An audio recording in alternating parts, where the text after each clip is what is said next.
I want to give you a number that you're going to want to remember. So we're going to just rehearse this for a moment.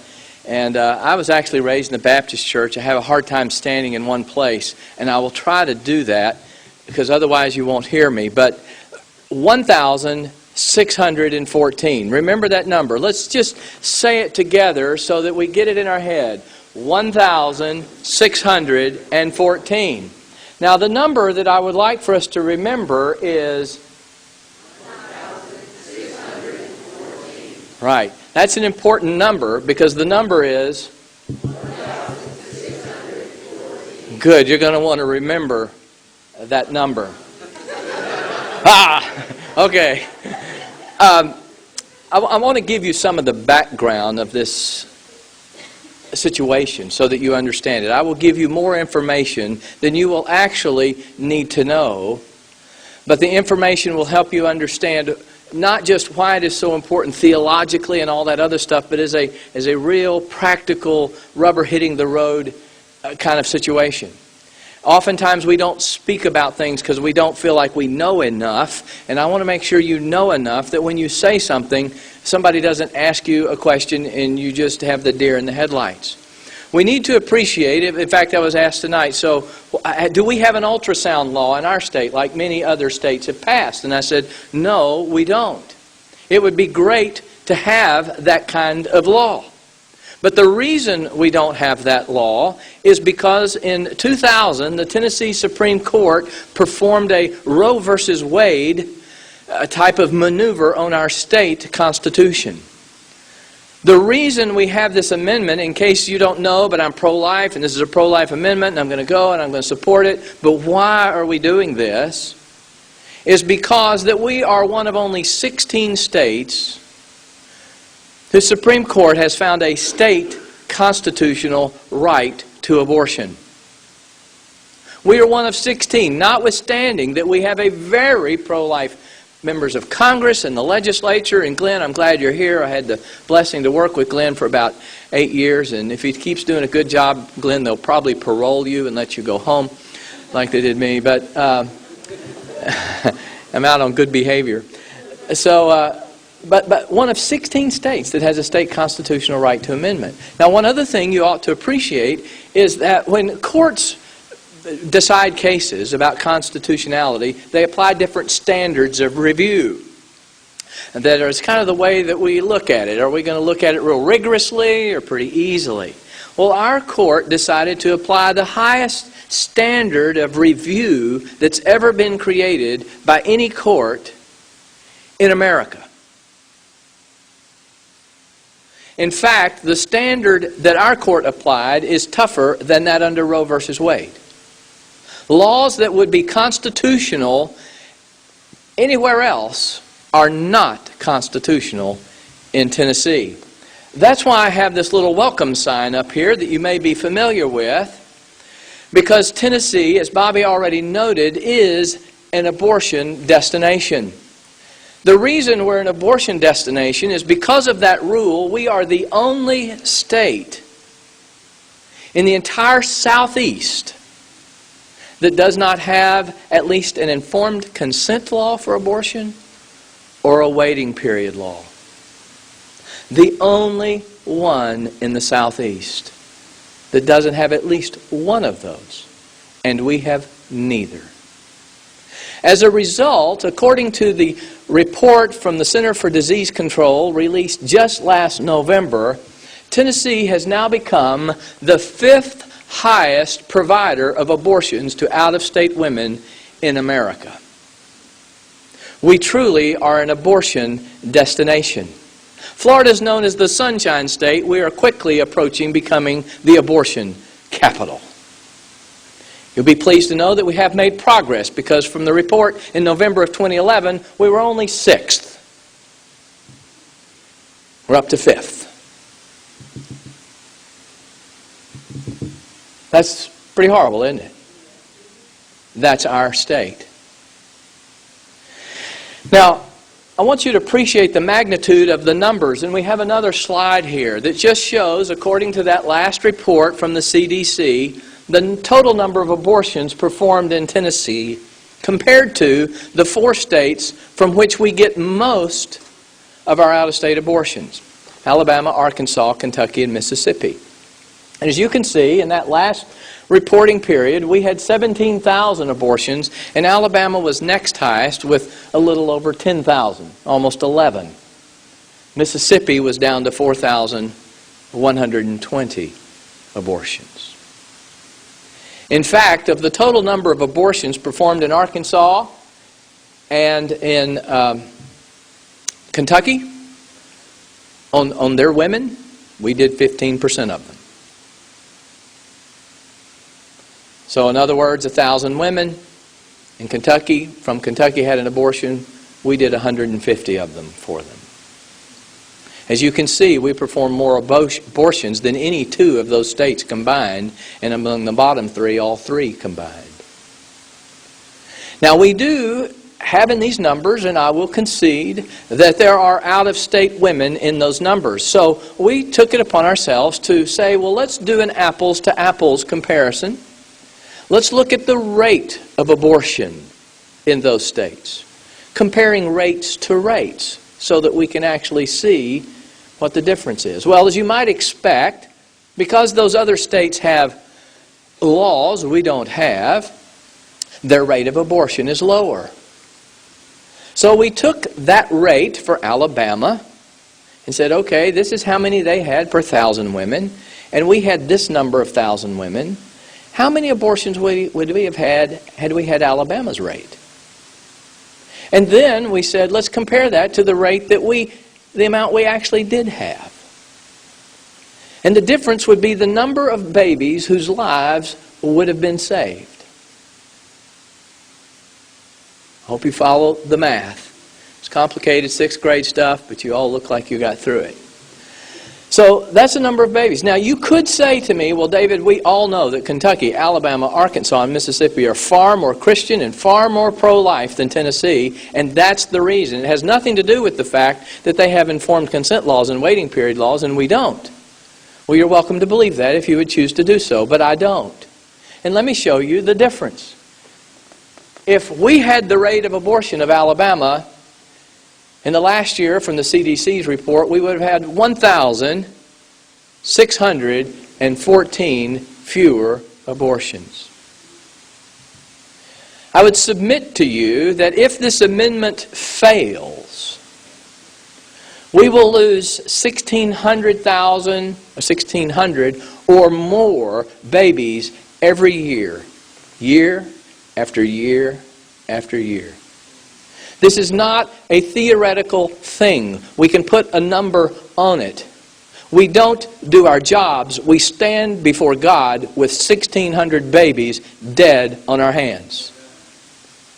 Now, I went to speak to a group of pastors the other day, and so I'm going to give you your first little action point. If you're in a church, go to your pastor and say, Pastor, I have a way that you could save over 1,600 souls every year. If you'd like to just know the secret. Now, when I asked that, I said, how many of y'all would love to see 1,600 souls saved next year?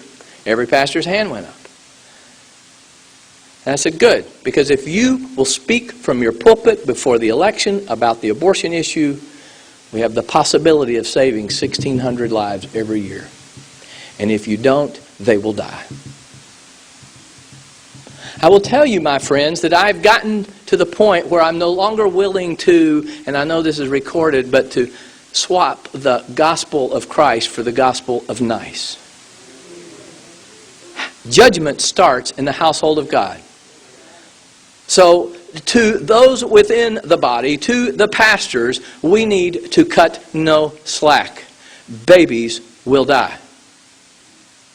And I would just keep saying that over and over, they'll die. I had a pastor, a very generous, gracious man in a very conservative denomination, a Calvinist actually, tell me that, well, I don't like to talk about politics because I'm afraid it will offend and prevent a person from hearing the gospel. And I said, let me tell you what I think I heard. I said, I think I heard you say that being a Calvinist, you believe in, or say you believe in, the irresistible grace of God. That whom God has preordained and or destined will be saved, and he cannot be thwarted, but you can thwart God. Which makes you, I think what I'm hearing you say, stronger than God. Is that what you meant by someone might not hear the gospel and be saved?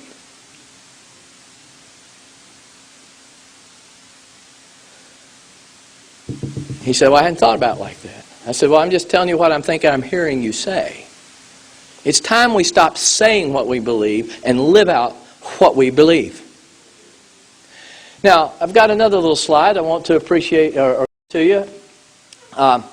The total number of babies that we abort in Tennessee babies, not including the others, every year is more than the total number of Tennesseans killed in the 4 Great Wars. Every year, we kill more. With another little slide that I'll show you here, the problem that we face is, and actually I talked to one of Representative Cassidy's colleagues, and he said, why are y'all working on a campaign? I mean, this is a pro-life state, that'll pass. I mean, this is a guy that voted for it, okay? He heard all the arguments, and I said, oh no, I don't think so. When we finished, his words were, we're in deep trouble, aren't we? And I said, yes. Now, here's the reason, my friends. For an amendment to pass in Tennessee, we have to have 50% of the votes cast in the governor's election plus 1 vote. So if 1.5 million people vote in the next governor's race, which is approximately how many voted last time, and the vote for the amendment is 750,000 votes in favor and 0 against, the amendment fails. Because we didn't get 750,001 votes. So here every vote does matter. And you might say, yeah, but David, but still getting 50% of the vote. I mean, Tennessee, look at it. Well, let me help you understand that there's actually another number you need to put into the back of your head. Because what happens is people vote in the governor's race, and for any number of reasons, they don't wind up voting down the ballot for the constitutional amendments. And the experts that we've hired have done a little studying and survey over the course of history, and they said, we expect, David, that about 13% or so will not vote for the amendment. We'll lose about that many. So in other words, 1 million people, rounding it off, vote for the governor's election. Only 870,000 will vote on the amendment. But we still have to have 500,001 votes. We need actually 58% of the vote. Maybe more.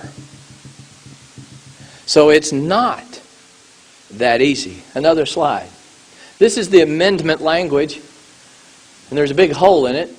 I don't know how that happened, but anyway, it says, and now I want you to understand that I helped draft this. Okay, I'm a lawyer. I apologize.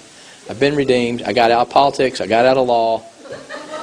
Okay, I'm being saved. I'm working out my salvation with fear and trembling. We tried this amendment with just the first sentence. Nothing in the Constitution secures or protects a right to abortion or requires the funding of abortion. That was the first thing we did. It was very simple. But we couldn't pass it. Because people said, well, there's nothing in there about rape or incest. And oh my gosh, y'all are such extremists, such fanatics. So we came back and said, well, okay, the legislature, the people, retain the right through their elected representatives to enact, amend, or repeal statutes regarding abortion, including but not limited to circumstances of pregnancy resulting from rape or incest, or when necessary for the life of the mother. To let people know that, no, we didn't forget about that. If the legislature and the people want to do that, they can do that. Okay? But now that's added a level of confusion for some people. So it was sort of the, well, I won't use the word, but you know what I mean. If you do and if you don't. Okay? That's where we were. So that's what we have. And people do get confused over it. There are a lot of people who are pro-life who because they see the rape and incest in there, think, oh, well, that, we're not going to do that. There shouldn't be any exception, or it should only be one for life. So we've got a lot of education to do. Now, the good part is that we know that if people understand that it is the pro-life thing, then they are for it. We just have to make sure that our troops know They need to know what page of the hymn book we're on, and if they do, they'll sing the right song. So that's good. Now, one other little slide here. I want to just tell this to you. It's been alluded to tonight, but why funds are important for this. North Dakota in August of last year had a religious liberty amendment on the ballot. It simply increased the rights for religious liberty that the Supreme Court has been decreasing. States can give more rights, they just can't give less. The amendment was defeated. South Dakota has less than, I think, 700,000 people in their state. So imagine a big, geographically sized Memphis. What was fascinating is that $1.9 million was spent to defeat the amendment in that small state.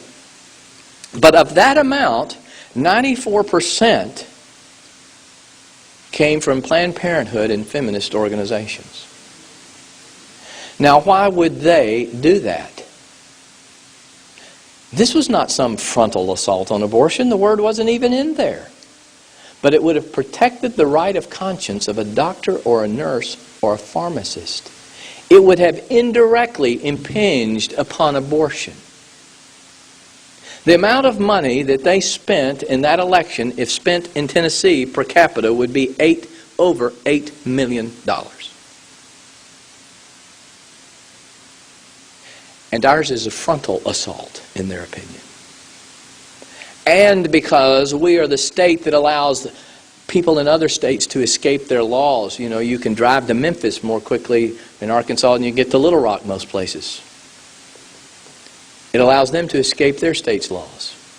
So there can be a whole lot of people interested in making sure they can keep killing babies. The last slide won't play, but let me just tell you what it is. This is why it's so important. These are ads that were played in California on a ballot amendment for parental consent for an abortion. The fact of the matter is, no minor has to get the consent of their parent for an abortion anywhere in America. Because the Supreme Court has said that every state has to give you the chance to go to a judge and get that permission. But they ran these advertisements saying, oh, girls are going to have to get the consent of their parent, which is the first thing that's not actually true. And some of these girls, gosh, are from horrible homes, and they show people yelling and glass breaking, and young girls are going to get hurt. Vote against the amendment. So if people are hearing those kind of commercials and they don't hear anything from us, if they're hearing those kind of commercials and all they know is when they first walk in and they read what's on the ballot, we will lose. This is time to get serious. Each of you here need to go from being the choir to the seals. Tonight we have a chance to start. The Tennessee Action Council has committed that over the next year, all the funds they receive will be held in an account with a CPA firm. I don't remember the name of it. And that money will not be released except for media purposes at the time of the campaign. And it will not be released until Bobby Petray and I say it's time and here it is, and it will be released to the Yes on One ballot measure committee to be used to pay for advertising. So let me encourage you tonight as you leave to think about the possibility of not just going out and asking your minister, hey, would you like to save 1,614 lives over the next year? Talk to your neighbors about, did you know we're the 5th highest provider of abortion to out-of-state women? Did you know we're the only state in the whole Southeast that doesn't have at least an informed consent law or a waiting period law? 3 little quick bullet points. But then think about going online at TennesseeActionCouncil.com and making a secure contribution. Or you could write a check, I'm sure, and hand it to Bill or Lou Ann, or hand it to me and we'll get it to you. If you would like the slides from tonight in a PDF format, so you could see them again, remember the numbers, and we actually have a little brochure, it didn't get here in time from the printer, that has the information in it. Just see me. I'll give you a card and you can shoot me an email, or Zach Freeman is in the back over here behind the little booth, and say, Zach, I want the slides, or I like the little flyer, and we will send it to you, and you can get it on our website. Thank you very much.